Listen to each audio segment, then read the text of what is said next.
Power Project family, how's it going? Here on this podcast, we want to help you guys all live healthier lives, which is why I'm super pumped to introduce you to our next guest, Dr. Michael Twyman.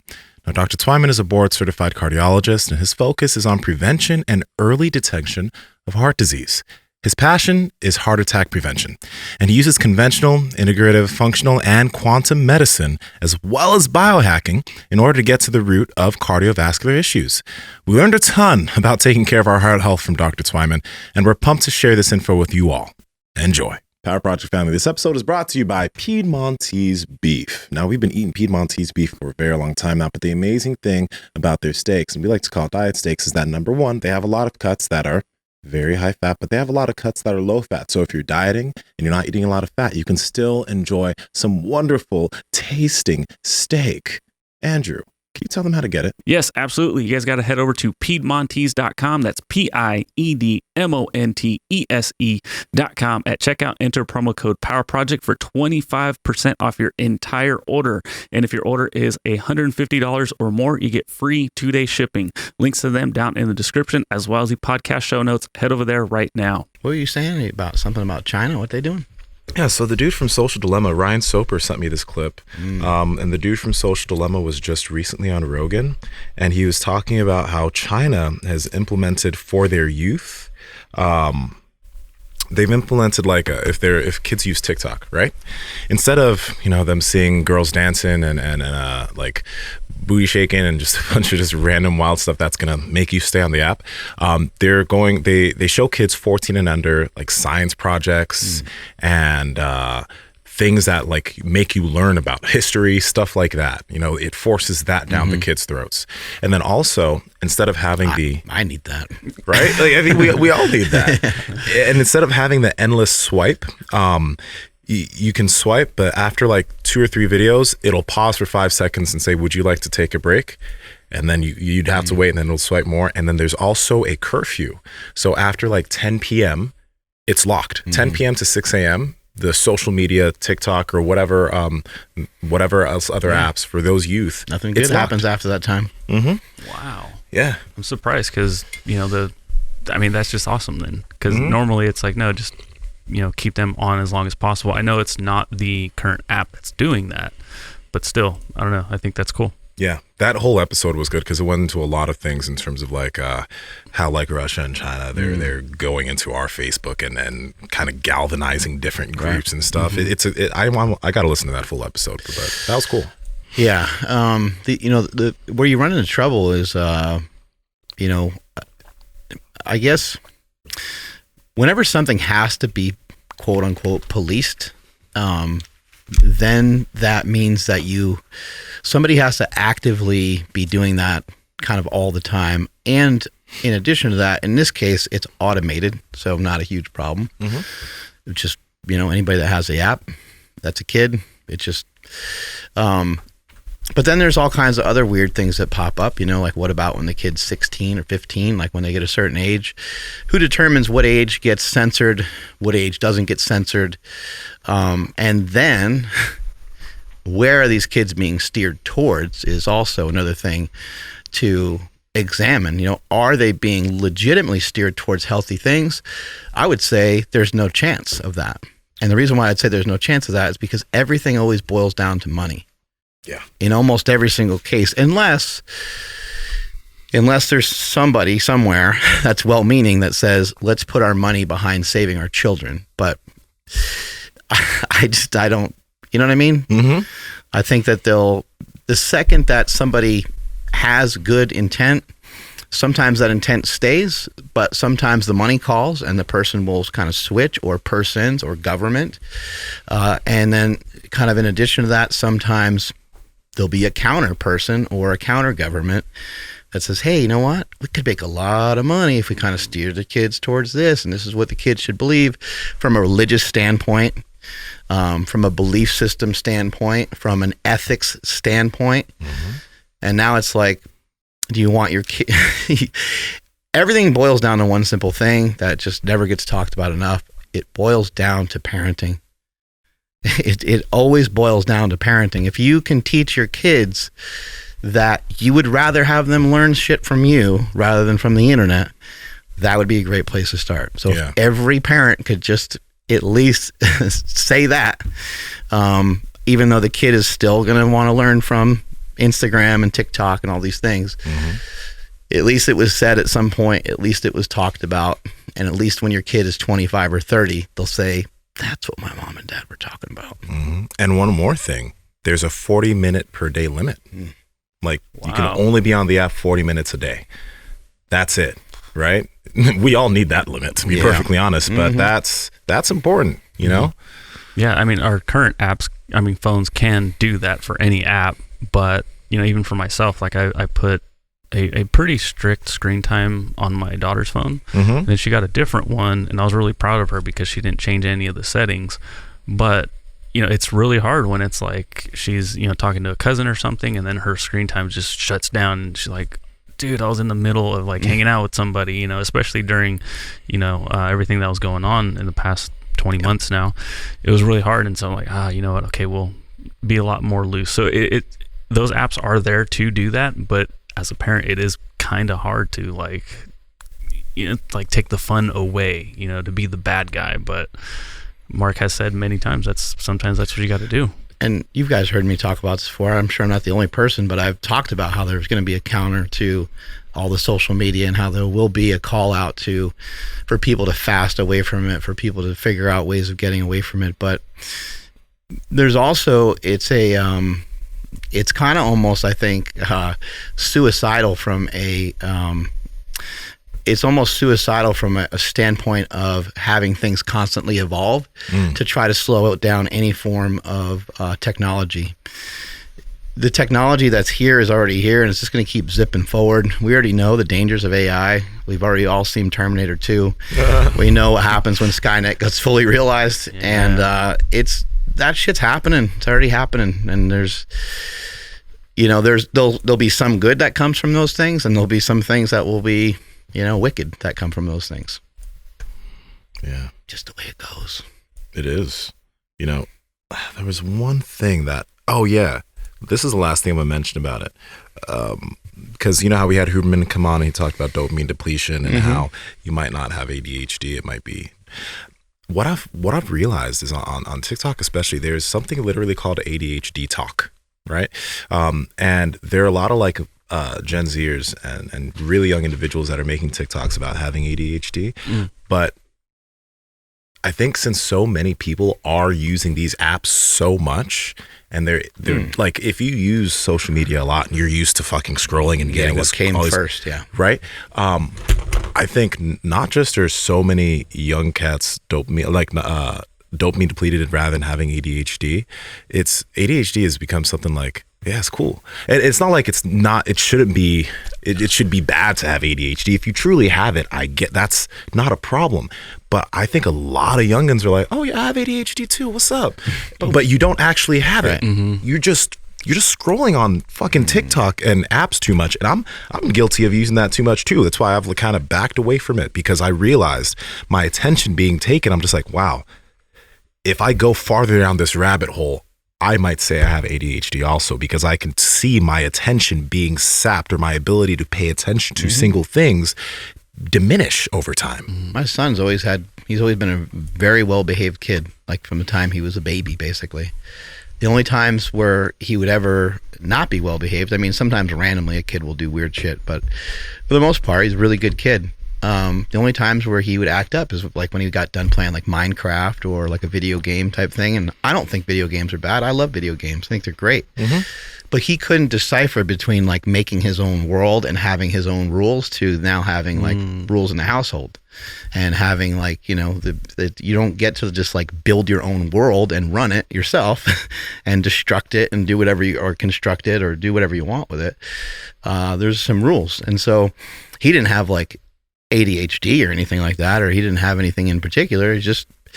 He really loved playing those video games. He loved having no rules. Who wouldn't love that? Yeah. You know, and I think a lot of times in this day and age with video games and social media, of course the kid rather do that. I'd rather kind of veg out and do that too. Just kind of chill and have the TV on, halfway pay attention to that, and have Instagram and TikTok scrolling on two different phones, and just sit there and do nothing, it's like it gets very, very addicting. And then somebody might think, well, you can't pay attention for 5 seconds, but is it this stuff that's driving it and promoting it, or is it the fact that we, that we might have just a new problem on our hands?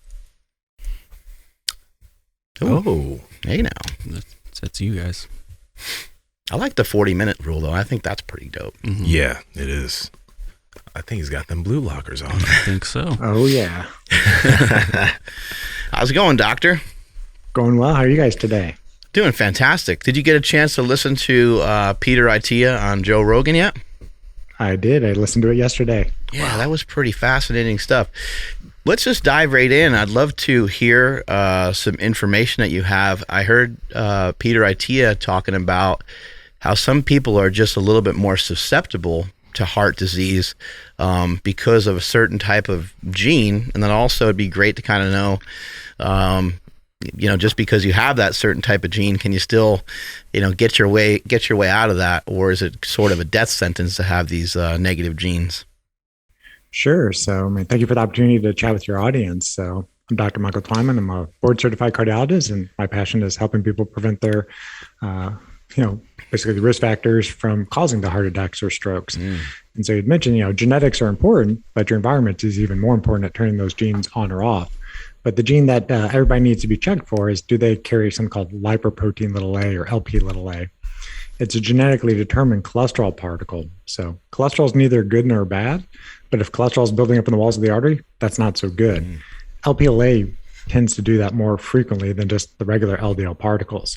And approximately 1 in 10 to 1 in 20%, I should say, it's 20% of the population potentially has this LP-LA. So you either get a copy from your mom or your dad, and it's something that the level's pretty much set from birth, and there's not a great nutrition change for it that will make it lower. There's not an exercise thing that's going to make it lower.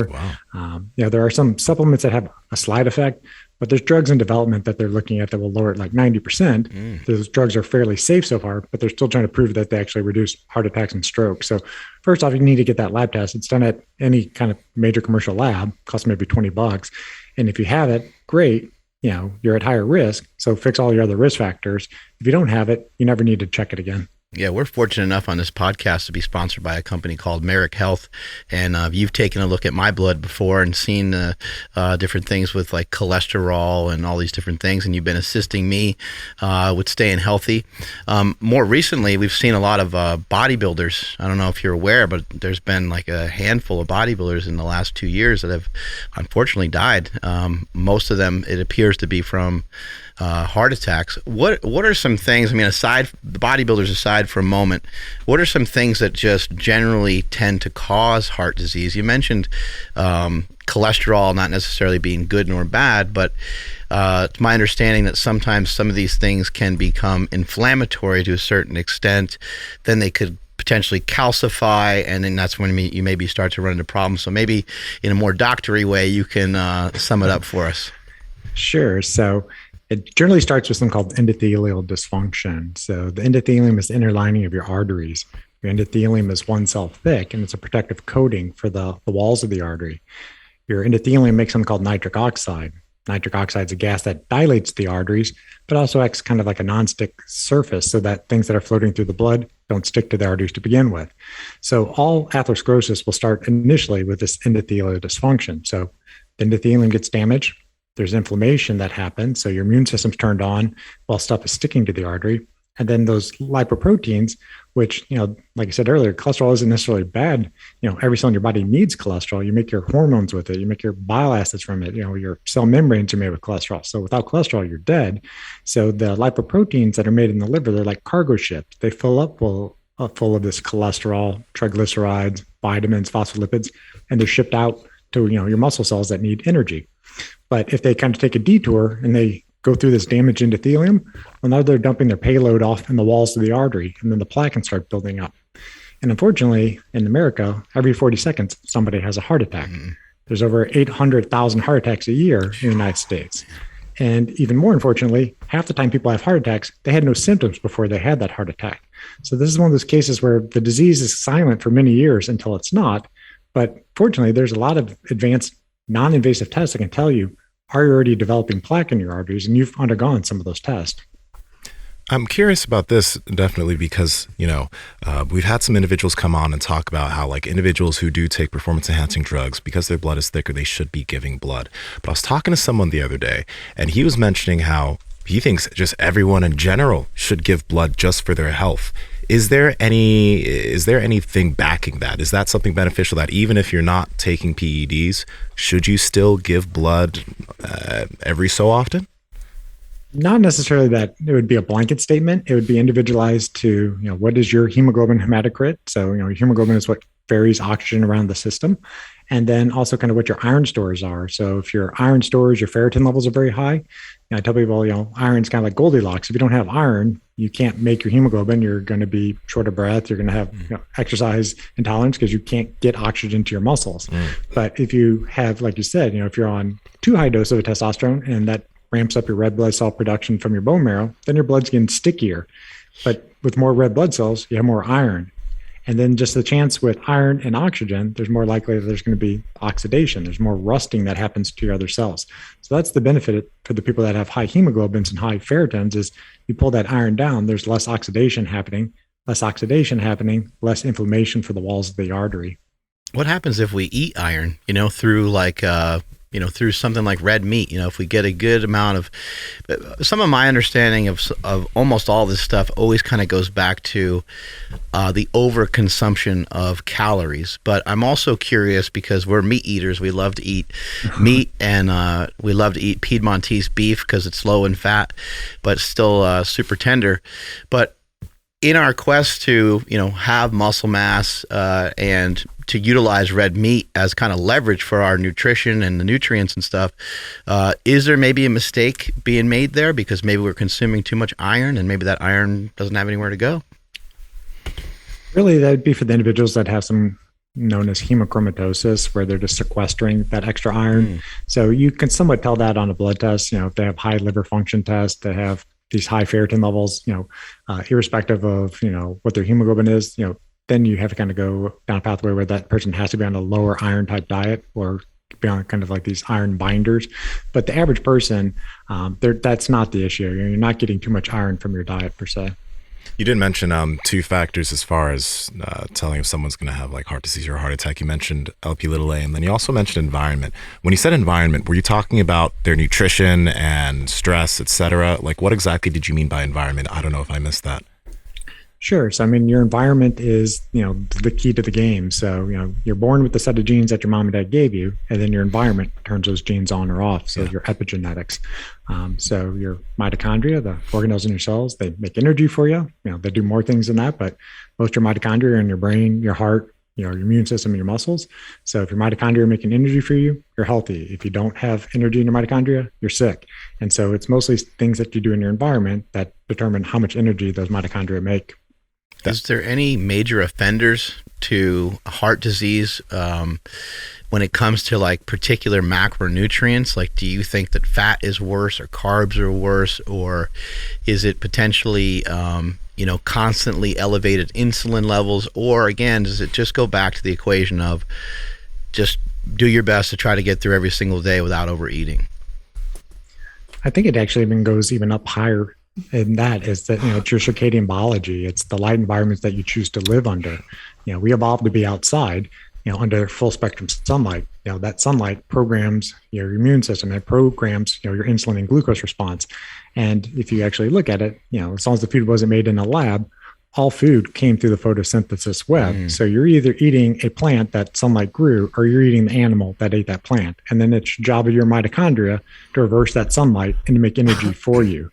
So look at your light environment first, then, the macronutrients, there are certain individuals that, a high fat keto diet is not optimized for them. They may have an ApoE4 gene where that's just not going to work well. They're going to hyperabsorb things in their gut, and then they're going to tend to make more lipoproteins with that. But that's an individual thing that you would know, if you're working with your doctor and they check the labs, they say, yeah, this diet probably isn't right for you. But the other big thing is that, there is no perfect diet for each individual. It depends on where they're at in the world at that time. So if you're in an environment where there's 4 seasons, your diet would be more seasonally appropriate, that you'd be more keto in the wintertime because vegetables and fruits aren't growing in your environment. Just because they get shipped up from Mexico or Chile doesn't mean your body was optimized to eat them that time of the year. Basically think of carbohydrates are, high in sunlight. If you're putting high sunlight foods into your gut, but your eyes and your skin is cold, there's a mismatch of information when that happens, and that causes inflammation. Now, has to come back to the mitochondria piece, but I want to know if there are any, because you mentioned sleep, and obviously, a lot of large individuals, big bodybuilders, big powerlifters, they have sleep apnea, so they're probably getting sort of messed up sleep. Some of these individuals some of them do take performance enhancing drugs, they walk around with massive amounts of muscle that maybe their heart isn't able to handle. So it makes me wonder, what are some ways and what are some practices that these athletes can take to make sure that as they're going through their athletic careers, whatever it is that they're going down, that they can make sure that they're just staying as safe as possible and they have as least risk as possible in terms of having heart issues or a heart attack, etc. Because isn't like more so men that end up dying of heart attacks too than women, like a much higher percentage of men? Not necessarily, except that women are kind of phase shifted 10 years later when they start developing more disease, when estrogen levels drop in menopause. Heart disease is still the number one thing that takes out both men and women. More women die of heart disease than breast cancer. So breast cancer is very serious, but you still need to be screened for your cardiovascular risk. So I'll kind of take the first one, like it's test, don't guess. Again, if half the heart attacks happen in people that don't have symptoms, you need to go looking before they have their symptoms. Doing a classic stress test in somebody who's not having symptoms, it's very unlikely that they would fail a stress test. By the time you fail a stress test, you generally have a 70% blockage in one of your heart arteries. And so somebody who's very fit is probably going to very easily pass that stress test, but they still could have arteries of an 80-year-old man inside and they wouldn't know that, because most of the heart attacks that actually happen are in smaller blockages that don't cause symptoms. It's kind of like having a pimple on your artery. And if that pimple pops, now the blood clots in that area, and now you have 100% blockage, and that's what causes the heart attack. So the non-invasive test that you can look at, one, if you have access to something called an endopad, it looks at the endothelial function. So it can tell your body how much nitric oxide can you make right now. If you're making good nitric oxide, less likely stuff sticking to your arteries to begin with, and you have healthy arteries. But if you don't have healthy endothelium, well, then the first thing that happens is that the walls of the arteries start thickening. They start getting more inflamed. Stuff that's floating through the bloodstream sticks to the artery, gets below the wall of the artery, and the immune system turns on, thinks, hey man, there's an infection going on, and sends out, the warriors to go fight it. And then that tissue starts swelling. So you can do an ultrasound of your neck and measure that thickness. If there's thickness in the walls of the arteries in your neck, then you're set up to start developing plaque in the arteries. And so that test will actually give you a vascular age. So if you're biologically 45, but they tell you your arteries are 65, you're as old as your arteries are. There was a physician in the 1600s, his name's Thomas Simpham, that was his saying, man is as old as his arteries. So that test is called the carotid intimal medial thickness test, or CIMT. Painless ultrasound test, takes 5-10 minutes. But then, we kind of go down the pathways of, okay, your arteries are inflamed. What's the next step? If you don't shut off what's causing the damage, then that's when you start getting those calcifications and fibrotic tissue buildup in the arteries. And you can go get a test. Most places, do it for about $100, $200, called a CT coronary calcium scan or calcium scan, low dose radiation CT scan that looks at your heart arteries and looks at, do you have any calcium in the walls of the artery? Obviously, calcium is supposed to be in your bones and teeth. It's not supposed to be in your arteries. So if you have calcium in your arteries, that indicates that there's plaque present. And it's not so much concerning that you got hard calcified plaque. That stuff rarely causes heart attacks. It can cause symptoms if you have a big rock in the artery and it's restricting blood flow. But that there's calcified plaque in the arteries. There's also the soft plaque. And it's more concerning about that soft plaque because sometimes that's much more vulnerable to rupturing. Again, it's like a pimple. If that pimple pops, blood clots there, boom, that's what the heart attack is. So the real goal is first find the person, do they have plaque in their arteries? If they have plaque, then do the blood work. Do they have LPLA? Do they have ApoE genes that are ApoE4? Do they have high ApoB particles? There's all sorts of advanced cardiovascular markers that you can check. And then you usually can pinpoint, okay, this is what's likely putting the plaque in your arteries. Let's pull this lever, shut it down. And if you give enough time, the body has an amazing ability to start healing itself. And you can see that plaque start regressing. You're mentioning a lot of tests, and I really do want to encourage people to look into getting a doctor. I think a lot of times people don't even know who their primary care doctor is, and they may have never even investigated just getting some lab work done. You don't even need to necessarily go to a doctor to get lab work done. You know, a little bit later on the show, we'll let people know how they can benefit from Merrick Health and get their blood work done and have a doctor kind of oversee everything. So I definitely want to encourage that. But what are some things where someone can kind of just look in the mirror or maybe use measuring tape to measure their waist? Is there any sort of correlate between like our waistline, our body weight, BMI, any of these things with whether we should really have major concern, or like if you have a 28-inch waist, are you like, hey, I really don't think I have a problem? But as you mentioned, heart attack is so dangerous because there doesn't appear to be any symptoms for a lot of folks. Correct. And, there are some people that, you can look at and say they're probably going to be higher risk of having cardiovascular disease. So, if they have a lot of adiposity or fat tissue over their abdomen area, that stuff tends to be very, highly inflammatory. But even that kind of subcutaneous fat isn't as bad as the fat that's outlining your organs. So if you're putting fat on the outside of your liver or outside of your heart, that's much more inflammatory to the system. And that's stuff you can't see unless you do, certain type of imaging test, or you do blood work and shows that they have high inflammatory markers. Well, then you got to go figure out what's causing that inflammation.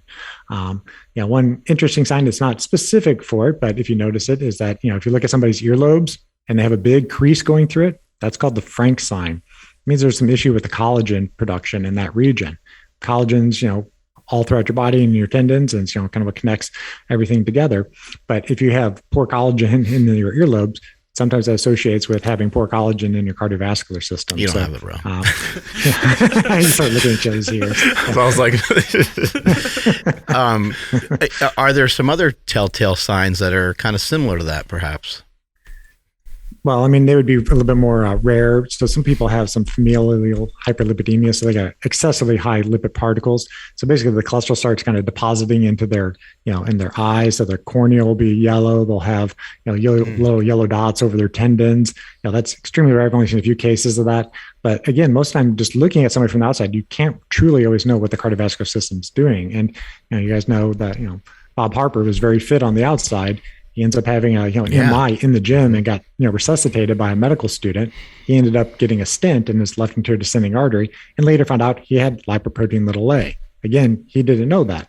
Not saying I could have prevented him from having a heart attack, but if he had a calcium score test and some other things, he probably had some soft plaques building up that you might have said, hey, you're at higher risk. I can't absolutely prevent this, but you need to know that you're at risk and mitigate some of those risk factors.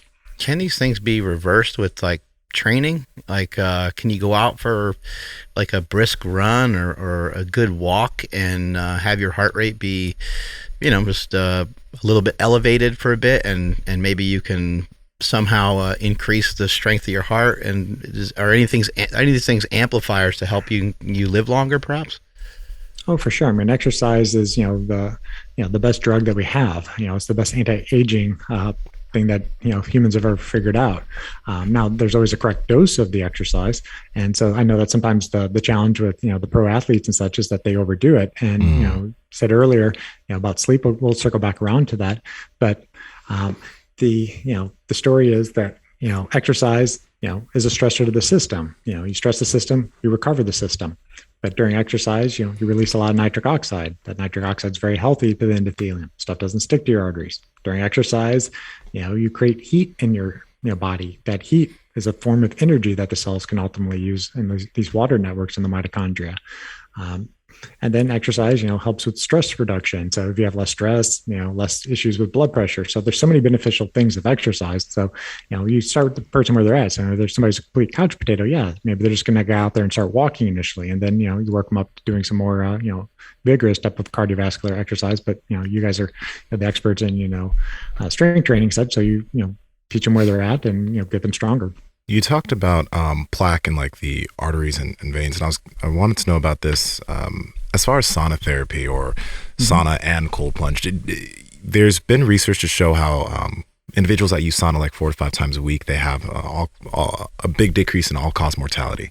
Now, can that be something that people can do that actually does help the heart? Like, I'm just curious about the actual mechanisms that has, if there are any, that potentially might be helpful with the heart.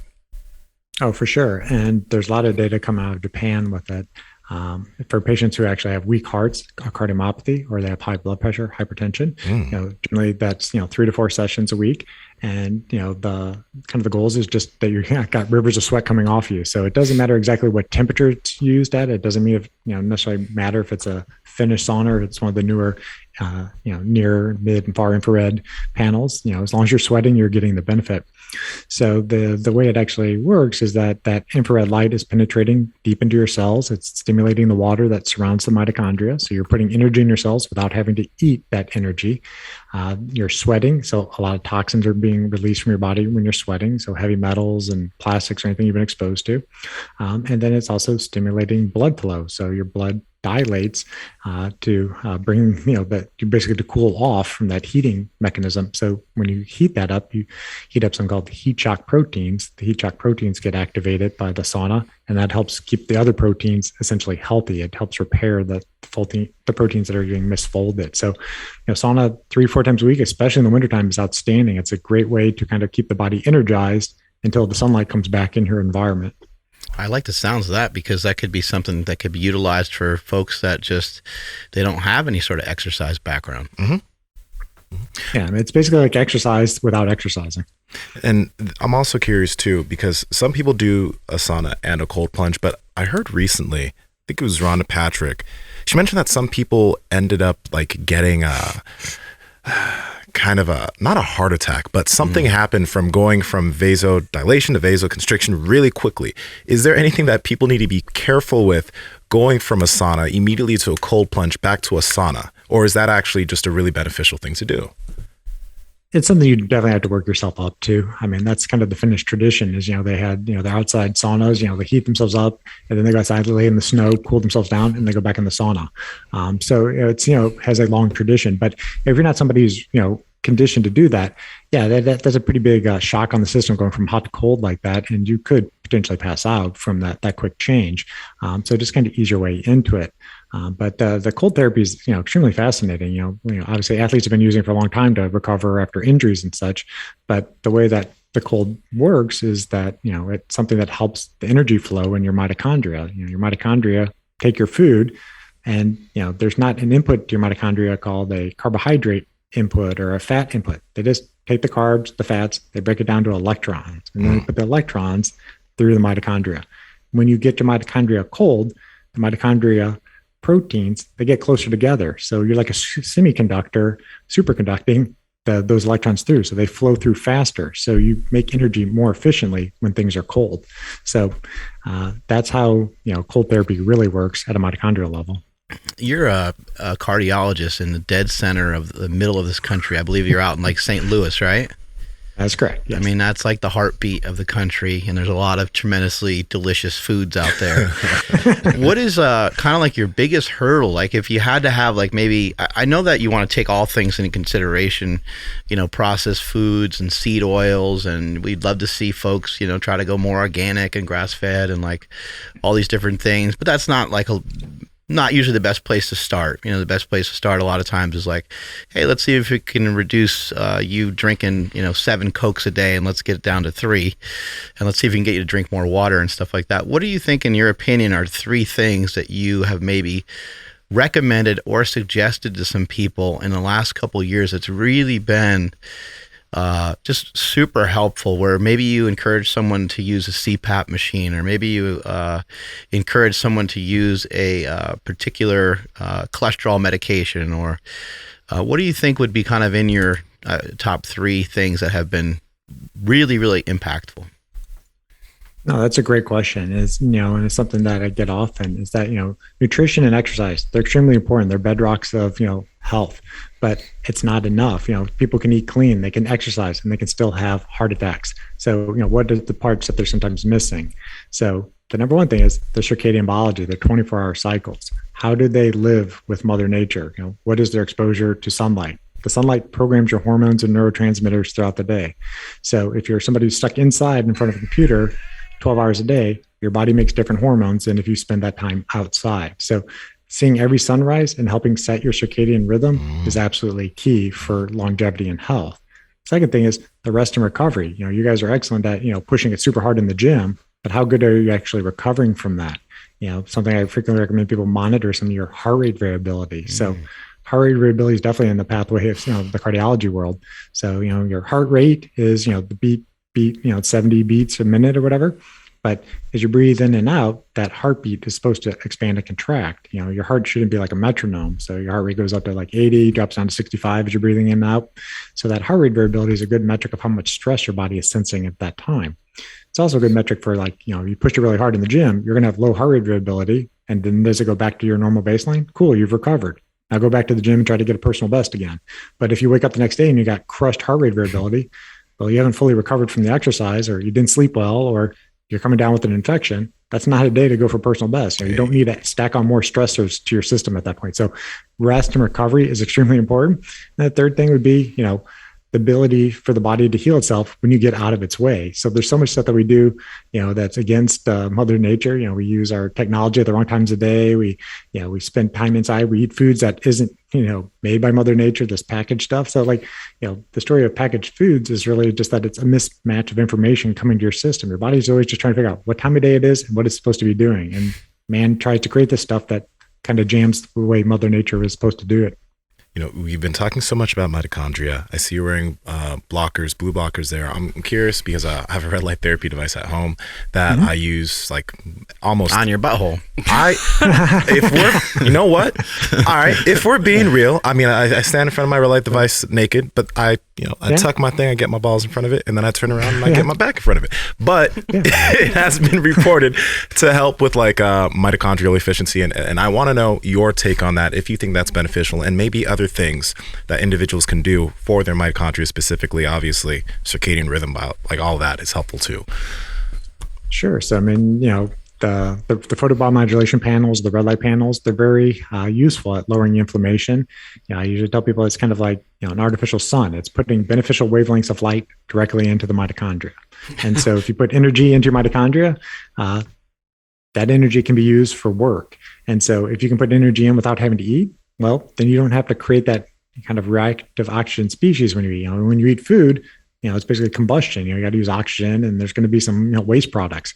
If you get free energy without that, there's less waste products being made. And so, obviously, in the kind of the weight training worlds and stuff, if you put red light on your muscles before you work out, you stimulate the muscles ahead of time, you tend to be able to lift longer. Maybe not heavier, but you can lift longer before failure. And then if you use red light therapy after working out, you'll have less delayed onset muscle soreness because the red light therapy penetrates the generally 10 to 30 centimeters. It's going to cause blood vessels to dilate, bring blood flow to the territory. It's tamping down the immune system, so there's less inflammation when that happens. So red light therapy is excellent for musculoskeletal injuries or prevention of injuries. But for the reason you're using it, so yeah, it definitely has data that it can raise testosterone, maybe 300-400% when that red light penetrates the gonads. Now the other way to do it, you're probably stimulating the prostate. So not too many guys are getting their prostates out in the sun too often, but the red light therapy could potentially help with that. Pretty dope. What kind of glasses do you have there? Just so maybe people have an idea of those. Those look nice. Like they don't look like you're about to abort a spacecraft. Right. Yeah. These are made by a company called Tech. They make a lot of the red light panels. So this is their Wolverine brand. I just like them because they're 24 karat gold. They're kind of like pimping 1970s top version, but these are the day glasses that they would make. So for those that maybe are just listening to these, are more like yellow tinted glasses. So the yellow will filter out some of the blue light that comes from your technology devices. Your technology devices essentially have 3 to 4 times more blue light coming out of them than sunlight. So your brain always gets the wrong signal when you're staring at your screens. It always thinks it's noontime. So that just kind of cools down what your eyes are seeing from a blue light, perspective. And if you keep your blue light at a reasonable level, your sleep is going to be better because you'll have more melatonin when you're going to sleep. And at night, you're in red glasses probably, right? Generally about an hour before going to bed, switch to the red glasses. The red glasses, make you look like the Terminator. They're pretty awesome.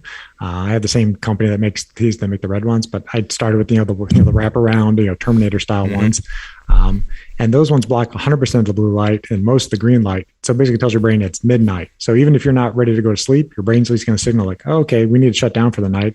cortisol will start dropping and melatonin will start rising. And melatonin initiates sleep, but melatonin is extremely important for kind of repairing the damage that's gone on throughout the day. So melatonin is like the fuel for the mitochondria. The more melatonin you have, the better you can repair the damage that happened during the daytime. I don't know if it's placebo, but I've noticed that when I put on red light glasses at night, it conks me out. So anybody that's having a hard time sleeping, you might want to, I don't typically have a hard time falling asleep, so I don't really need to wear them that often, or it doesn't feel like I need to wear them.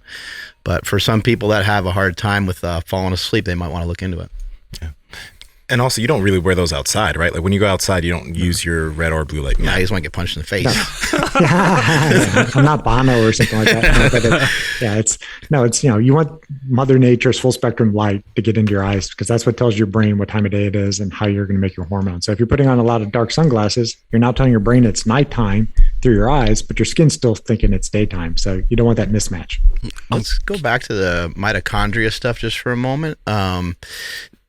Do you think that when we get proper sunlight, that we are maybe more efficient at utilizing calories, perhaps, or if we're eating things that are seasonal, maybe our bodies are going to be a little bit more in tune with being able to utilize that energy efficiently? And if so, like, how do we find out? How do we even know? Like, I don't even know what would be seasonal like around here. I got no idea, because I go to the grocery store and they got fucking everything. So I don't know. Yeah, I mean, no, it's a great question. I mean, you got basically 4 surfaces that need to match up. So your eyes, your skin, your gut, and your airways all need to kind of match up. And they're basically always just trying to decode what's going on outside. So, your question about, eating outside versus eating inside, there is a difference. So when you got UV in your eyes, you actually will upregulate your GLUT4 receptor from your muscles. So that's like a straw that goes for your bloodstream and then sucks the sugar out of your bloodstream. So not telling people to eat a bunch of junk, but if you're going to do it, eat outside, you're going to be more insulin sensitive when you're outside having UV into your eyes. Now, the seasonal stuff, that is a harder question sometimes, but until, modern ability to transport food from Mexico and Chile year round, you did not see a ton of fruit in your area unless it grew outside your door. So, you would have eaten much more kind of keto, carnivore-ish in the wintertime. And then in the summertime, when the vegetables and fruits came back, then you would have started eating that stuff again. Andrew? Makes sense. Yeah, I wanted to ask, because we were talking about the blue blockers and stuff. On all my devices, I have the, like on iPhone, it's like the night shift. I have it as far orange as possible. Same thing with my laptop. If I did it here, the cameras and everything would look really strange to the viewer, so I haven't done it here. But I'm curious, because it's still a screen, does that filter actually do anything, or does it just kind of simulate what we think should be working, and therefore, it's kind of like a placebo effect? So it's not a placebo, but it's just not sufficient enough because sometimes it's also the lux or the actual brightness of the device that still has an effect on your body's ability to release melatonin at night. So I definitely recommend people, on their iPhones or their Droids, set the kind of night shift mode so your phone's more orangish or more yellowish at nighttime. There are companies that make kind of like the old school screen protectors that you can lay over them if you don't want to change the colors. But I usually recommend people at least protect their eyes in the evening time. I'm pretty hardcore. I wear these anytime I'm in front of a computer. I'm always using them also to teach people about circadian biology. But, the key time is really that hour or two before you go to bed. You really want to start having it be much dimmer at nighttime. So ideally, stop using your technology with screens if you can. If you can't stop using it for whatever reason, at least be protecting your eyes with some type of glasses. Power Project Family, how's it going? Now, you guys know that we have had so many individuals come onto this podcast, doctors, therapists, coaches, that have talked about the importance of getting your blood work done. Mark's done it, Andrew's done it, I've done it, and when we got our numbers back, and let me tell you that we didn't know what the fuck we were looking at. That's why we partnered with Merrick Health, owned by More Plates, More Dates, Derek from More Plates, More Dates. And when you get your blood work done from Merrick Health, a patient care coordinator goes over your blood work and gives you an idea of the things you need to get done specifically for you. This is why they are the premium telehealth clinic to go to, because they don't give you cookie cutter plans. They give you plans that are specific to you, your numbers, and your blood work. Andrew, how can people get it? Yes, you guys got to head over to merrickhealth.com. That's MAREK health.com. them. And if you are manually checking out, you can use promo code PowerProject10 to save 10% off all of your labs. But if you are interested in TRT or HRT or something that you need additional help with, you're going to be speaking to somebody on the phone. And with that, you can still mention promo code PowerProject10 to save 10% off all of their recommended labs. Again, that's at merrickhealth.com. Links to them down in the description, as well as the podcast show notes. When you first heard about some of this circadian stuff, did you think this has got to be some bullshit right here? Oh yeah, I thought it was crazy. And what turned you on to it ultimately? So back in 2017, my wife wanted to go travel to the country of Bhutan, which is sandwiched between India and China, and it's apparently the happiest place in the world. So she wanted to go see why these people are so happy, and I was like, cool, I'll go. But it's like a 14-hour flight from St. Louis, and I was like, the jet lag is going to kill me. I know I'll die if I go there. So I knew a little bit about melatonin at that point for jet lag mitigation, but didn't know much more. And did some Google searching and came upon the blue biking glasses. So I got the crazy, the red Terminator version. And I did not understand why they would work. They said you're supposed to wear these on the plane. I'm like, okay, I'll just wear them on the plane. And so I look like the Unabomber on the plane. I had a hoodie up, had the red glasses on, and, I get over to Thailand and Bhutan. And, I still had jet lag, but it was like maybe a third as bad as I expected it to be. And by the next day, I was out, exploring and enjoying myself. Wow. And then I was like, there's something to this. So when I got back to St. Louis, I fell down the rabbit hole of circadian biology, and then just really realized that that's the linchpin. I keep telling people nutrition and exercise extremely important, but if you miss the circadian biology part of it, you're just not going to get the gains that you really want. So you got to get the light environment right first. If you get your light environment right, the other stuff tends to just fall into line. What's so interesting, man? Because I've been using blue blockers for a while too, and we had Andrew Huberman on, and then I also saw an interview that Andrew Huberman was talking to this doctor that was a specialist in light, and he's super against blue blockers. But you look at all the anecdotal evidence from a lot of people. Like Mark, you use it before you before you go to bed. You're like, wow, I conk out. I notice the same thing. You notice the same thing. I know so many people who get so much benefit from it. They're not going outside and using it, obviously, but it's so interesting how on the medical side, some individuals in the field or doctors are like, no, blue blockers are unnecessary. They don't make a difference. And people that are actually using it are like, it makes a pretty fucking big difference. It's people, I'm somewhat confused. I'm like, do these work? Do they not? I see benefit, but when are we going to figure this out? I just wonder. It's going to be one of those things that, there's not going to be a ton of double-blind placebo-controlled studies looking at blue blocking glasses at any time soon. So you're right. A lot of it's going to be kind of the biohackers and the anecdotal evidence initially. But, if you, track your sleep with an Oura ring or a Whoop band, do some nights where you don't wear your glasses, see how much deep sleep you got. And then the only change, wear your glasses. Did you get more deep sleep? I bet you probably do. Yeah. And if you get better sleep and you feel better and your heart rate variability is better, what's the harm? You're not harming things if you're wearing them inside. Again, you want Mother Nature's frequencies always in your eyes. And so that is somewhere where people are like, blue light's bad. You don't want any blue light. That is not true. You need, that's the reason the sky is blue. Your body's always sensing how much blue light is outside so it can make the hormones efficiently. But when you keep pumping out, the screen technology, blue light, your brain keeps getting confused. Was it still truly noon? And it's not. So, I'm a firm believer that it has an effect. If you can check, blood work, most of the time your inflammatory markers are going to improve if you do these things over time. So it seems like pharmaceuticals are getting a lot better, especially when it comes to heart disease, when it comes to diabetes. It seems like we're kind of on the precipice of being able to, maybe in some sense, in the next 10 years, be able to really have some awesome medication that can almost help solve obesity, which sounds crazy, but I've been made aware of a couple of types of drugs that can help people lose 40, 50, 60 pounds, I think, by changing their appetite and things of that nature. What are you kind of seeing coming down the pipeline that could be, that you're excited about, where you're like, this actually sounds really cool and doesn't appear to have a lot of negative side effects? I really can focus way upstream. I've taken care of, hundreds, if not thousands of patients having heart attacks over my career. And, there's always going to be doctors that are needed to do that.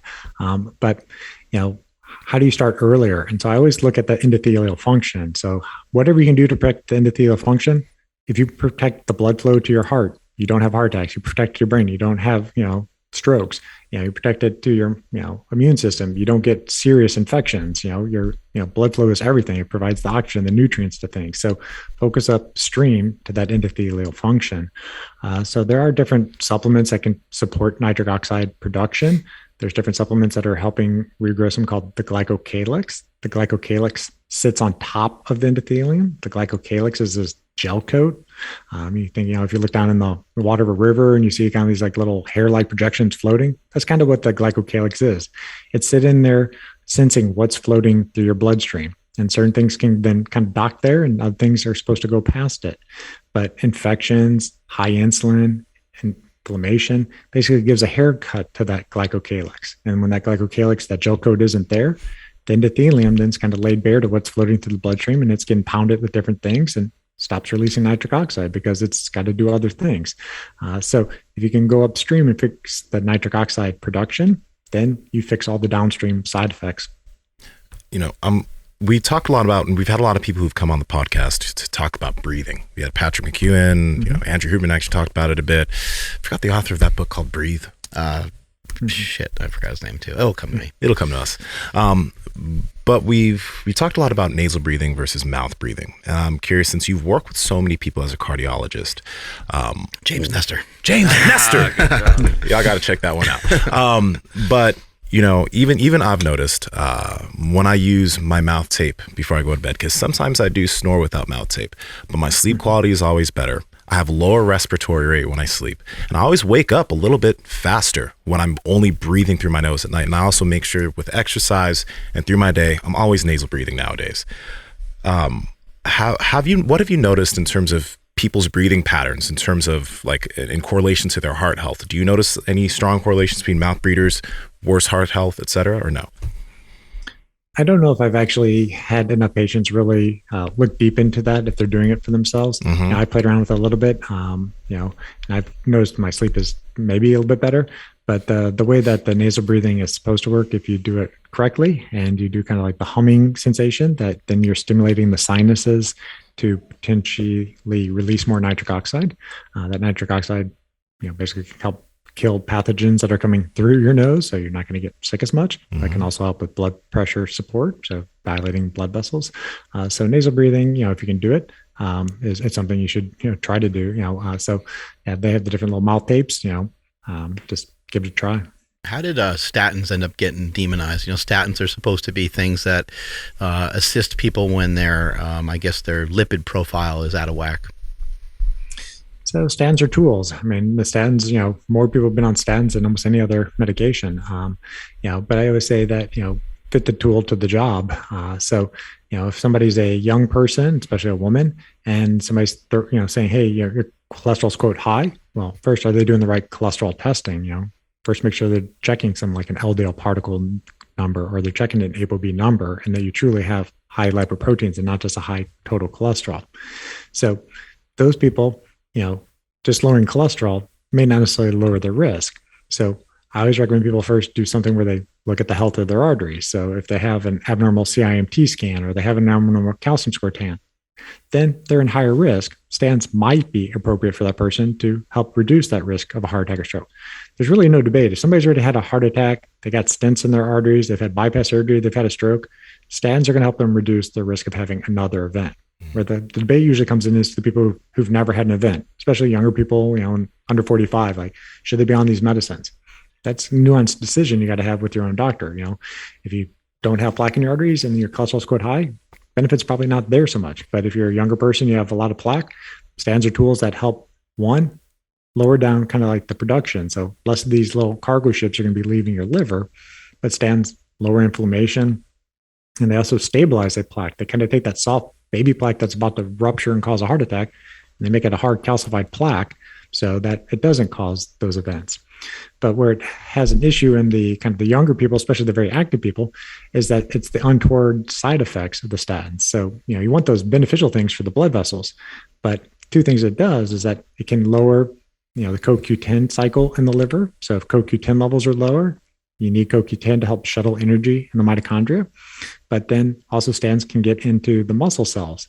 And if it basically somewhat poisons the mitochondria and the muscle cells, you may have muscle weakness, muscle pain. And in the worst case scenarios that the statins actually would call something called rhabdomyolysis, the muscle cells die and you spill out all the proteins into your urine. It looks like you're peeing blood, and you can damage your kidneys doing that.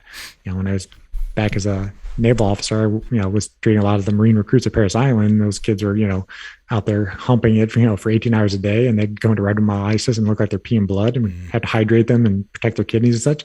I've never seen a case of statins doing that, but there are case reports that it could happen. So there's different statins that you can use that tend to have less side effects like that. And then there's other tests you would do to look at that person. What is their vitamin D level? What is their thyroid function? What is their CoQ10 level? What is their ApoE status? If those things are optimized, they're less likely to have side effects. But if somebody's vitamin D deficient, their level's less than 30, they have low CoQ10, that person's almost for surely going to have a side effect if you give them any type of statin. And I know supplementation is something that, if you're, for example, when I was a teenager, I was iron deficient. So I started eating more spinach and taking some iron supplements. I don't have to take iron anymore. I'm not deficient, but you mentioned vitamin D, et cetera. And I think that creatine also helps the mitochondrial efficiency to some extent, right? So I'm curious what you think are some supplements that people maybe should think about and look more into that would help their overall heart health, all that, like mitochondria, et cetera. And so it's actually one of those things that where I've probably gotten away from a lot of supplementation. Okay. In the past, it used to be like, okay, if you have some type of illness, here's your pill. So most time there used to be a pharmaceutical. And then a lot of people are like, well, I don't want to take a pharmaceutical. What supplement can you give me instead? Well, supplements have their role when you have deficiencies, or, there's something that you really truly need to push back up. So sometimes I still definitely use them for certain people, but I don't necessarily blanket say, well, everybody should be taking, vitamin D, CoQ10, and vitamin C. If you don't take that, you're wrong. Figure out what you're missing from Mother Nature and replace that. Honestly, I think most people's vitamin D levels are way too low because they spend way too much time in front of these screens, and they don't spend enough time with the sun hitting their skin, making that vitamin D. I like what you're saying there, because I always kind of think about once you start to go that route of taking a pharmaceutical, even with taking performance enhancing drugs or even just taking a supplement, the next question is usually and then what? So you're going to take this vitamin C supplement from the time you're 15 and you read that it's a good idea to take a gram of it a day until you're 100, and then what other things are you going to run into over the years where you're going to be like, oh, I'm going to add that one. Now, next thing you know, you might be taking 40 or 50 pills every single day, not even really knowing what's doing what and all that. So I think just allowing your body to try to find out and figure out what it's supposed to be doing in the first place is probably a great route to go. For sure. And once you start getting up to 10 medications or 10 supplements, you for sure are having drug or drug supplement interactions. And then you start taking more stuff to counteract the first thing that you're taking. So, I'm not saying that you don't take any supplements, but, figure out what are actually, mission critical that you got to take. Has magnesium or any of these things like that, has there been certain supplements that you've seen that have been heart healthy, just kind of more in general? Oh, for sure. Magnesium is extremely important for 300 to 400 different reactions in the body. And so most people that show up to a cardiologist are, by definition, almost going to have some type of magnesium deficiency, because if you're low with magnesium, you're more likely to have high blood pressure, you're more likely to have abnormal heart rhythms. But that doesn't necessarily mean that magnesium will make your heart healthier. It's just that. Correct. Okay, I understand. That's what's kind of, causing the symptoms is the deficiency. So ideally you're getting it through your greens and your vegetables and such, and then your water source. Your water is extremely important. You want to have, good minerals in your water. You don't have a bunch of junk in your water. Are there cardio baselines that you think that a lot of athletes that listen to this show should pay attention to? Like I mentioned, a lot of these athletes are lifters, big guys, and women that lift too. So is there a level of cardio skill or heart rate that they should be looking at so they can make sure that they're at a good level of fitness? So it really depends on what kind of their fitness goals are, but it's kind of at some point you got to have a decision, are you doing this for, to be a professional athlete, or are you doing this for a longevity benefit? Because those are two different things, obviously. And so more for the kind of longevity benefit, it's doing kind of more the zone 2 type training where it's the low and slow, and you're teaching the mitochondria to be more efficient at fat burning. And then once you've done enough of that, then you can add on more interval training so you become more efficient at glucose burning. So the heart rate is going to be a little bit individualized. So most time we'd recommend somebody do symptom limited stress test and kind of figure out what their peak heart rate is, and you can backtrack it, doing that. You can do a VO2 max study. The VO2 max study just adds on a face mask and then measures efficiently, where your lactate threshold is. So where do you go from fat burning to after burning sugar for energy production? So you can use those type of studies to figure out kind of heart rate goals. The old school 220 minus your age is your maximal heart rate is fairly inaccurate. I mean, it gives you directionally about where you want to shoot for, but really just measure your heart rate when you're exercising and, kind of look at it by your breath work. So, I mean, if you can hold a conversation, you're probably not doing it long enough or fast enough. If you're actually panting, you need to dial it back down then. I think Peter Itia was mentioning on Joe Rogan's show that, the benefits of exercise and how it can help you live longer. But I actually, I don't think what he was saying was very true. I actually question it quite a bit. Not that I don't love exercise. I do. I'm addicted to it for sure. But I'm not aware, do you think that people live longer that exercise versus that don't? I think some of what he was talking about is probably more related to people that he's helped and assisted that maybe potentially are already ill, and then they have a nutritional protocol, and then they exercise, and so of course it's going to be effective. But what I would say is that folks that have never had to think about exercise before or ever had to think about their diet, that probably don't live in the United States, probably are the people that are going to live the longest because they never had to even question it because they've always been healthy. They've never been sick in their life. So what are some of your thoughts on that? So I think probably two things that he was probably getting at is one is, how bad sarcopenia is for somebody as they age. So, if your muscle mass goes down, you don't have that metabolic engine anymore to handle your metabolism, but you also don't have that muscle that supports you. So when you fall, you can't get back up. You're much more likely to break your hip. If you break your hip, your risk of mortality is extremely high. It's worse than cancer if you break your hip at a certain age. You're going to get a blood clot and die from a blood clot, or you're just going to be so disabled you can't do what you want to do anymore. Side note, my grandpa was like 93 years old, almost 94. He didn't do any pre-planning to get to 93, 94 years old. He's still pretty mentally with it, but physically, he was never an exerciser. And, a couple of weeks ago, he had his first fall. He was a stubborn guy. He's like, I'm not going to, use any, walk or anything like that. I'm, 94. I was in Korea War. I don't need that stuff. And, you have to let him fail. And, he couldn't get up off the floor. And he's like, oh, I actually don't have the muscle mass to do this. So now he has to do physical therapy, every day to get stronger. So it's like, you have to pre-plan to get to be elderly and be healthy. So that's where I think the exercise component comes in, is that you want to be focusing on muscle health as you age. But to your point, it's a whole lot easier to stay healthy through, your life than to get really sick and try to reverse it all at that stage, when you're much older. We had, wow, I almost said Aubrey Marcus, Dave Asprey on the podcast. And, he's somebody he's a biohacker. He knows a ton about how to optimize the body. And what everybody always points to is like, okay, if you know so much, how come you're not in like the world's greatest shape or whatever? And his response is always like, well, I don't want to have that much muscle because I'm trying to live forever. Is there a certain, I don't know what it would be, biomarker, or I'll just say a limit to like muscle? Like how much muscle is too much muscle, or is that even a thing, or is that just person by person, which I'm sure it is, but when I hear that, I'm shocked because of what you were just saying just now. We need muscle. We want to be harder to kill. But here is somebody who's done tons of research, and he's just like, no, I don't want to have that much muscle because I want to live longer. So is there a such thing as too much muscle? This is where it gets complicated. So the answer is going to be yes, but what is that threshold? I don't fully know. So again, it comes down to energetics. So the majority of the energy in your system is supposed to go to your central nervous system, your brain, and then your heart. And then the rest of the energy goes wherever it needs to go. So if you spend so much time in the gym focusing on growing big muscles and making the mitochondria and the muscles healthy, and you're stealing energy from your brain and heart, you're probably going to end up with, neurodegeneration. You're going to end up with heart disease because you put the energy in the wrong places for too long. So, there's a reason why, humans evolved with bigger brains and mitochondrial density in their heart and, brains, and they don't have as much in their muscles. The genes for a chimpanzee and a gorilla are very, very similar to humans.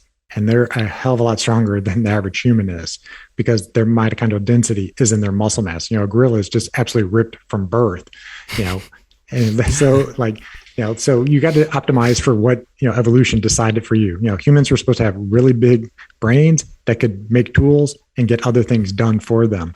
Now, I'm not saying don't have muscle mass, but there is a law of diminishing returns. It's probably a component of it. Like those guys that they train so hard that they never let their body recover, and their body's just aging faster than it should.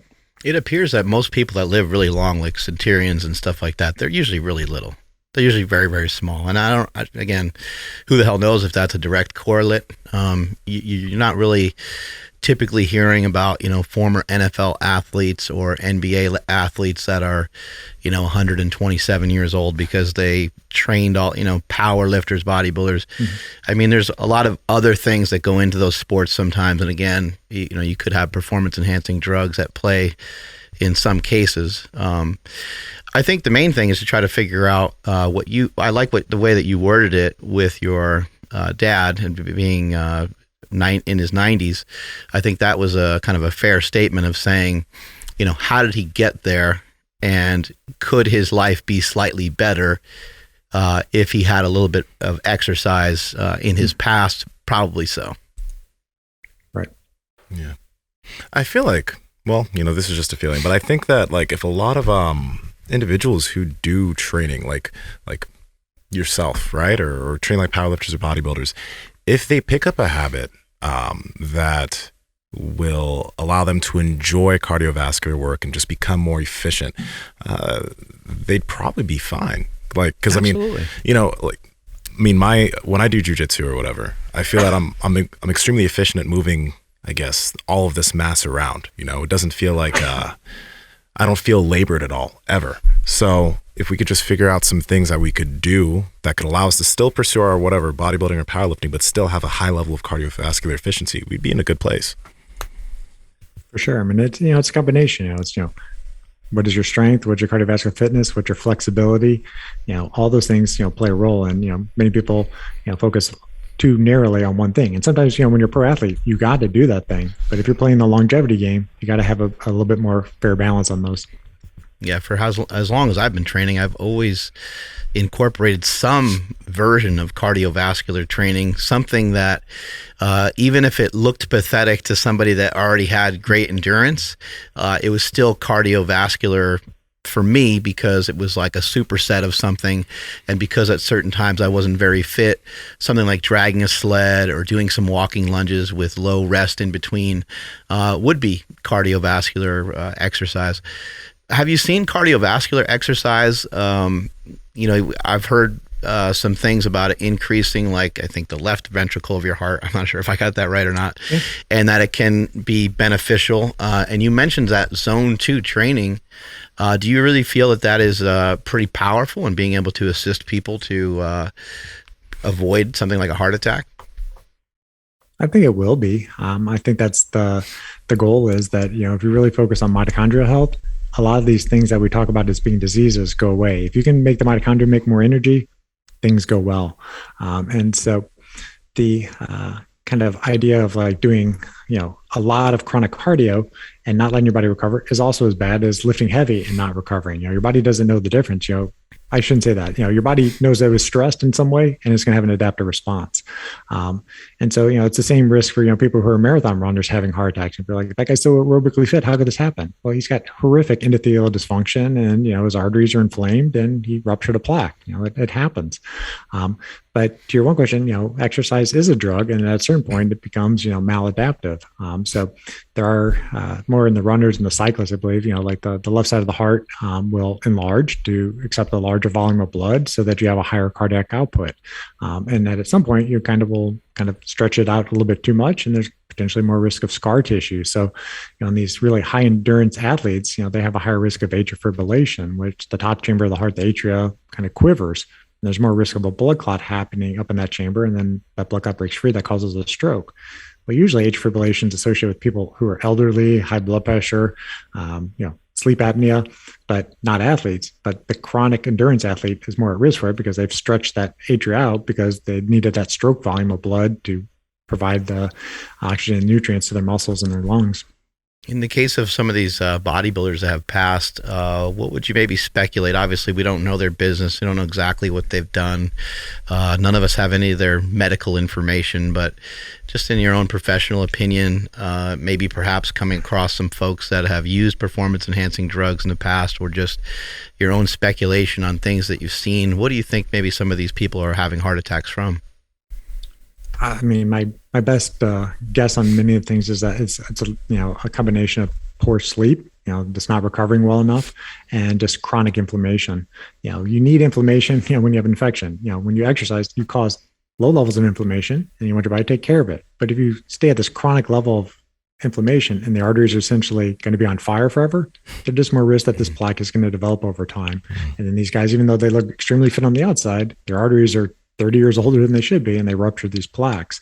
And so I usually just tell people, I don't really care, I shouldn't say it that way either. I don't really care if you use performance enhancing drugs or you put the stuff in your system. Like, why don't we look and see what it's actually doing to you? So let's do some non-invasive testing, say your arteries are healthy. Like, I don't recommend you still do this stuff, but you're getting away with it for now. Or, wow, look what we found.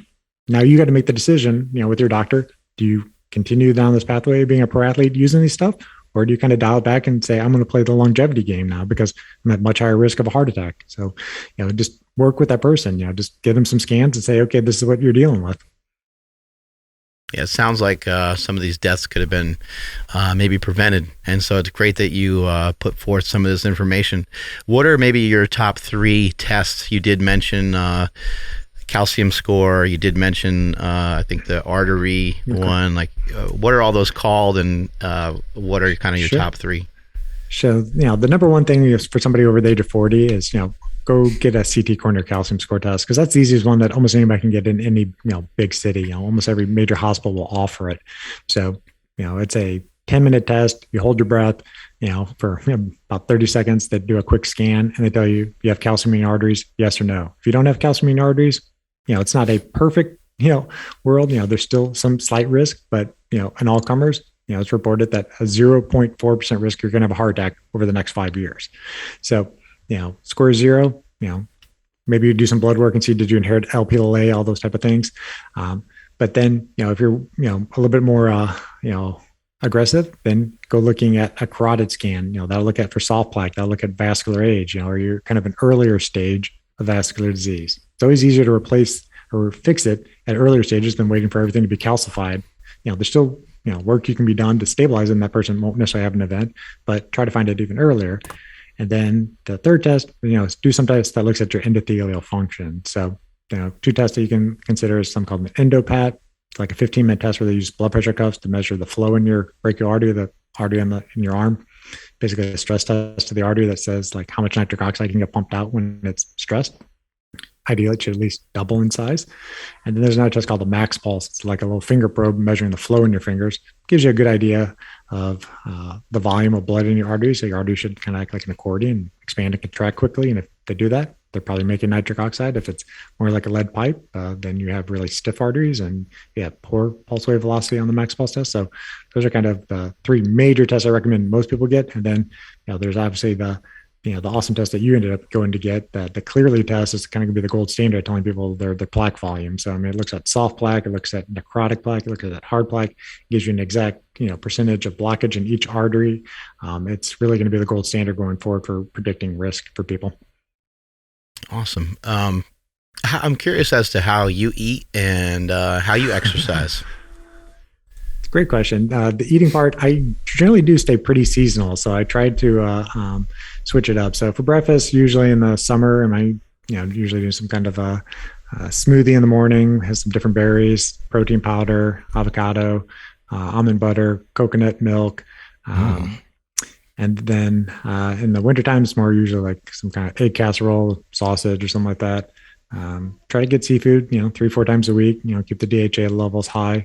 And, usually just to be consistent and not have, really any, struggle thing like what am I going to eat when I eat? I usually have things like, prepackaged, go to a place in St. Louis that, makes things all to the macros that you want them to, and make sure I hit my, 30 grams of protein per meal. Otherwise Dr. Lyon will yell at me. So usually do that. And then for dinner, just whatever I end up deciding to do in the area. But the big thing I do for nutrition is I do pretty much time restricted eating. I'm personally not big into doing a lot of fast. I just don't have a metabolic reason that I want to right now. But I'm really big at trying to eat, daylight hours. Your body is supposed to have a period where the liver and gut shuts off. And I generally will not eat at least 3 hours before I go to bed so that that system will shut off. So, I don't eat perfectly. I generally pretty clean. I consider it mostly paleo. But, I know you recently were over in Italy. I was in Italy, last month, and I ate more pasta that week than I would eat in like 5 years. But like, if you're in Italy, you're going to do it. So, but I also know how to get it off when I get back. So, and then for exercise, I've did kind of shift it around a little bit more. I'm doing more of the zone 2 type training. I got, during the pandemic, got a Peloton and, played around with it, and usually don't listen to what they're talking about. I just, fire up a podcast and listen to that while I'm doing the zone 2 training, or make some phone calls, and then try to do some resistance training 2 or 3 times a week, some kettlebells and stuff.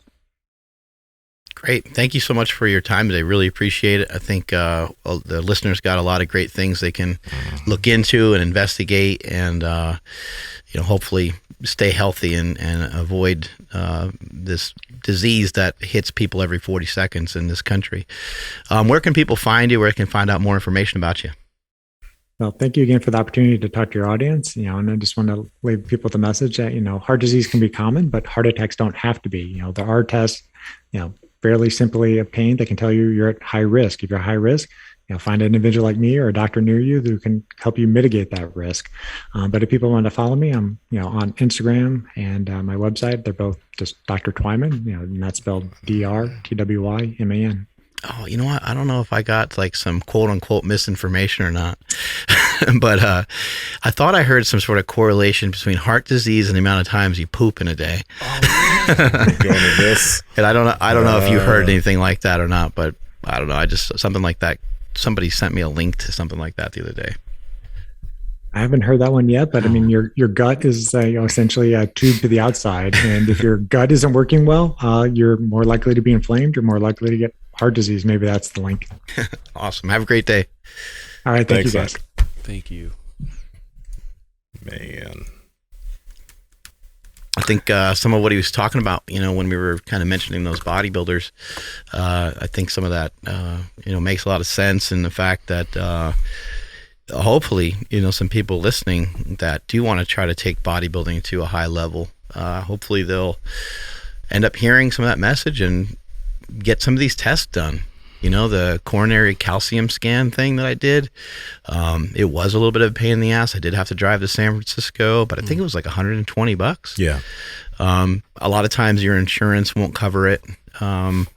Maybe in some cases it would.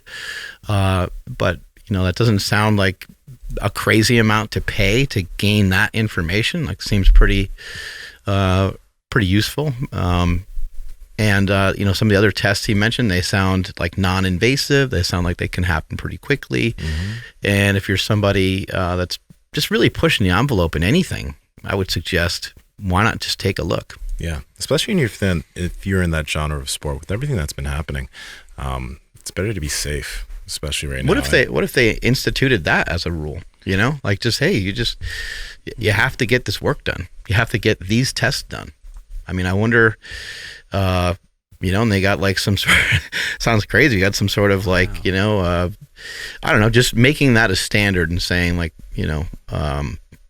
let's just start there. I don't know what they would do with that information or how they would delineate who can compete and who can't, but that could be massively beneficial, because I think that definitely one aspect of this, people may be saying they're getting a lot of tests, but if you're doing something and there is a danger of something, there's a lot of individuals that would rather just not see the results. would rather just like, oh yeah, I'm getting tests, but they're you're not getting the tests you should be getting because you know what might be there, so you don't actually get it. I think there's a lot more people like that than people that are getting tests as often as you hear that they should.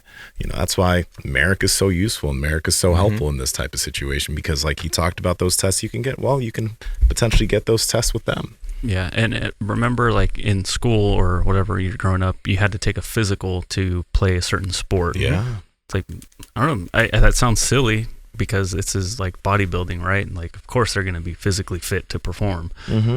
But, like we always say with Merrick, like, you got to see what's going on under the hood. Like, maybe, I think that's a really good idea, Mark. Yeah, well, I mean, maybe someone smarter than me can think it out and think it through a little bit more. But I think that, like I saw Derek put a video out saying like someone might have to die on stage. Yeah. In order for bodybuilding to change, which like hopefully nothing ever gets to that point. Hopefully some of the things that have happened are somewhat coincidental, and hopefully we'll see it subside and we won't have to think about it anymore. But, it's clearly a dangerous sport, and some of the things that are required for the sport seem to be dangerous. And powerlifters, too, the people that are listening to this show that have an extra 30, 40, 50 pounds on your body that you otherwise wouldn't have, even if it's through natural means. Like if you have an extra 40, 50 pounds on your body and it's a combination of muscle and fat and you did it naturally, it still is stressing your body out. If you, when you graduated high school, if you were 170 and now you're like 240 all the time, it took a while for you to gain the weight, and you can, say, hey, I gained the weight gradually over time, and so, and I did it naturally, so I'm probably pretty healthy, and you're probably right. Probably got a good point.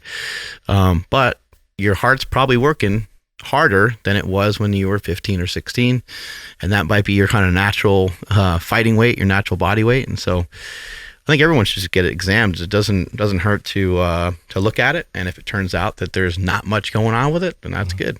You know what I was thinking, because we were having this conversation the other day about bodybuilding. Like if these athletes were drug tested and they were forced to be a little bit smaller, would people actually enjoy this? Like, would people still tune in? I thought of this afterwards. I'm like, if you have these athletes that are competing in bodybuilding, and let's say they're not as big as the bodybuilders you see now, and then you have these big, massive bodybuilders walking around on the street who are taking a lot of stuff, who look bigger and better than the guys that you see on stage on TV. It's different, because like you don't see that with basketball. It doesn't matter, like, in pro basketball or pro sports, people have to say all the top level track athletes are on drugs, etc. But the guys that you see that are professionally, and the women that you see professionally on TV, you're not going to see anybody out here just randomly being better than them. But in bodybuilding, because it's a visual sport, you'll see guys that are on like just hopped on a bunch of shit that are just bigger than those guys that you see on TV. So I don't think it'd be a comparable type of deal. If you tried to diversify bodybuilding, that would certainly help. Like if you tried to make it to the point where they had to do something physical, then that would automatically start to change stuff. Because if you look at something like CrossFit, at least I'm unaware, there's not some mutant freak CrossFitter out there that's doing extraordinary things on like Instagram that's like blowing all the other CrossFitters away. Nah. Taking all the attention away from the CrossFitters that have won the CrossFit Games and stuff like that. I mean, there are people doing mutant type shit, on the internet, and those people do get attention, and they do have millions of followers. So I understand that, but I think if you were just to add anything into bodybuilding, I think you change bodybuilding probably too much. But for example, years ago, I don't even know if they still do this, but women used to have a category called fitness, where they would do kind of a gymnastics routine along with, posing and flexing and all those things. When you have to do that kind of stuff, you have like a floor routine to do or something. I'm not even saying that should happen in bodybuilding, but as soon as you have those things to do, it's going to be hard to be 290 on stage and be all dried out and stuff if you have a performance to do. So I don't know. There's a lot of different things that can be done, but I think ultimately it changes what we're used to. So it's kind of hard to see the future when that happens. I mean, at the end of the day, it's not. I don't know, but I don't think the sport's gonna it'll get bigger, but it'll never become something mainstream because just the prevalent drug use. Like there's a lot of fucking drugs that are being used in NPC level bodybuilding. And if that's just going to be how it's going to continue to be a very niche sport.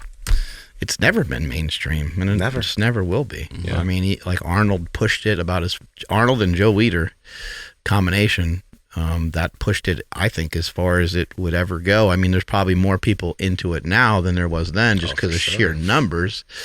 But that's kind of because of kind of who pushed the envelope beforehand. But I mean, I don't know. You just never know. Imagine if some, I mean, I don't know why anybody would do this, but imagine if someone like Chris Bumstead said, fuck it, man, I'm going off everything. And I'm going to compete, next year and drug test and stuff.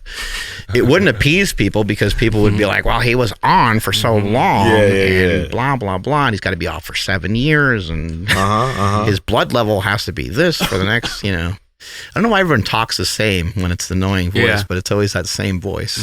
On steroids. But that's the internet talking right there. Yeah. But even like, if my parents seen any bodybuilder, natural, what's WNBF? WNBF, yeah. Okay, if you said that, they would have no idea. If you said NPC, they would have no idea. Yeah. So a majority of the population, they would see any bodybuilder in basically any shape, and they're going to be like, steroids. Like, they're all going to assume it already. Yeah. So if it does all become drug tested, I don't know, maybe you can publicize that and people would care, but chances are people are still going to believe what they believe. Yeah. It's so, there's this funny video from this company Jubilee. Jubilee does all these videos of like where they get like a certain group of people and they ask just questions like that, or fitness people on, and they're like, do you think bodybuilders have small penises? Or how much importance do you put in your body? And these individuals, they stand in a line and it's like they're in the middle, and then there's like yes, no, yeah, whatever. And they'll just have different opinions on stuff. And it's just really interesting, even having those athletes talk about it. I wish they got other people, because one of the questions, and we should actually talk about this video, but one of the questions was like how much importance do you put into your body or something? And one guy he was kind of fit, he looked pretty good, but he was like, when I was competing, it just made me realize, if you're doing bodybuilding, you're gonna have to be on stuff. And I was like, bro, why do you have to say that shit? Because you don't have to be on drugs to do bodybuilding, and you're not even that big. But this dude was like, yeah, I just realized at a certain point in competing that I had to start taking steroids. People say shit like that all the time, that you have to be on drugs to be strong. Yeah, and it just puts out, like, especially since this video is going to be viewed by a lot of people. To be big. It's like, it's not true. Yeah, and this video is going to be viewed by a lot of people. It just kind of stamps and puts down that idea that, if you want to be big or if you want to gain muscle, you're gonna have to take drugs. And like, this motherfucker wasn't even that big. Like, dude, come the fuck on. It's kind of frustrating because that pushes that idea out to so many people, and it's the thing that people want to believe. People want to, because if you believe that, just say that's true for you. That's your belief for yourself. That was my belief for myself. Otherwise, I would have never taken them. I thought that for me to be the strongest, me personally to be the strongest I could be, that I had to take performance-enhancing drugs. But that doesn't mean for anyone to be strong that they have to take them. And that also doesn't mean that people can't whoop my ass in lifting in all different kinds of things in the gym just because I take something, even if they're not taking anything. Yeah. Like, people don't want to admit that. Yeah. And I've never had an issue with admitting it. Like, people are just, sometimes they're really just fucking good at stuff. And let's rewind real nothing quick. I can do about it. I want people, because people are going to take what you said and be like, even Mark said that he had to take stuff to be strong. No, you said the strongest, because before you started taking shit, you were 225 pounds. You were still benching monstrous amounts of weight. You were fucking big. Yeah. You just wanted to take it to a freak level. You're already a freak. You just had to want it to take it here. So that's got to be understood. I think I did 225 bench for 40 reps, which I can't even do nowadays. And that was before you hopped on. Right. Again, and you were training at that time. That was 12 years of training. You started at 13, hopped on at 25. So you already trained for 12 years. Yep. People aren't willing to put down that amount of time at almost anything. Right. on almost anything. And that's why, like, you train for 4 or 5 years, you're like, oh, you know, everyone who's big or strong needs to take shit. And then you hop on after 5 or 4 years of training. No, man. No. Everybody always talks about leveling up, you know, until it's time to pay up. That's from Eric Thomas. You know, until it's time to like actually do the thing that kind of, you know, shoves you into that level up mode. Yeah. The resistance is great, and you're like, this is too much. This is too hard. For me personally, that's, you know, this is a different podcast for another day, but that's also not the reason why I took performance enhancing drugs. I wasn't like, oh man, I hit a wall, I'll never get any stronger than this. I actually just never explored it. I don't have any idea how strong I could have been. Maybe I could have lifted similar amounts of weight. I don't know. I believe what performance enhancing drugs did for me more so than anything was, of course they help with strength gain because they help you build muscle mass, but it just helped me grow a lot, like gain a lot of size. And that feeling is really encouraging. You gain size and strength, you know, kind of simultaneously, and it's kind of a snowballing effect to the point where they are addicting in a sense, because you're like, fuck yeah, this has the result that I was looking for. This is really awesome. It's enjoyable. It made a lot of the workouts like almost more fun to me in a sense, almost as if I was new. And so that's part of the reason why I took them. It wasn't necessarily because I was like, I think at the time I did like around a 500-pound floor press. So I already had a lot of strength. I think the most I ever floor pressed, even while taking stuff, was like 555 or 575. So that's a nice increase on something that I was already pretty strong with. But it's also like the difference between weighing around 220 pounds versus weighing 300 something pounds. My deadlift before I ever took anything, I did a 635 deadlift. While getting on stuff and lifting or doing a sumo deadlift in a squat suit, I did a 766 deadlift, but it's also 10 years later. You know, I'm a lot heavier. Obviously the squat is really skewed because I wore powerlifting equipment. So who the hell knows whatever happened with that. But my vantage point of myself, just from being around strength for so long and being around just like individuals that are, in my opinion, actually insanely strong, I never put myself in that category. Yeah. I always thought I was above average for sure. I benched 405 like almost around the time of like, I think the last couple of days I was in high school, you know, so that's at a very young age, you know, to be able to move that kind of weight. So definitely way above average, but there's also like Eric Spoto who benched 500 when he was in school. So for me, I just kind of thought the people I looked up to in powerlifting, they were on shit because they were in federations that weren't testing. I wasn't looking at the people that were in the tested federations. That wasn't my thing. I was like, who lifts the most? I want to figure that out. You show up at this event with whatever you want, whatever you got, and that's the way we're going to do our battle, and that's the way we're going to shoot it out. That's what I wanted to do. That's what I got excited about. That's why I took them. I have a cool question for you, man. If you could put yourself in your mind, when you were younger, let's say that you did see, or there was a presence of individuals that some people be like, they're drug tested, not drug free, but the drug tested individuals in the USAPL, because you see some if it was like 5-6 years ago and I was seeing Big Ray and some of those people and Bryce Lewis and these guys, I would have definitely stayed natural for at least longer, and I would have definitely seen if I could compete under those circumstances for sure. I mean, that's where I started out. I started out in the ADFPA, which then eventually turned into the USAPL, which now doesn't exist anymore, I don't think. Something weird happened with it or something, or got debunked from the IPF. Oh, yeah. Right? Yeah, it did. So maybe it still exists, but I don't know, weird shit's going on. Yeah, I was just curious. That's okay, cool. Yeah, would have definitely tested myself against, other people in that federation, especially because when I was younger, there was no delineation between drug tested and not. They didn't have it really. Yeah. I just mentioned they had the ADFPA, but that was a little bit newer. and it was a lie detector test. And I saw, I think the guy's name was Frank Scalpi, or I can't remember his first name. I don't know if I got that right. Deadlift like 804 at 198, veins bursting out everywhere. And I was like, I don't know. I don't know about that. I don't know how accurate a lie detector test is. But I always admired, even without knowing it, I always admired the guys that were on shit. I didn't even really know, but these guys were 270, 280, just in my own gym, and they were deadlifting 700 pounds for reps and stuff. So I always kind of was just almost vibed towards that more. But Gotcha. like I said, there wasn't as much delineation between the federations.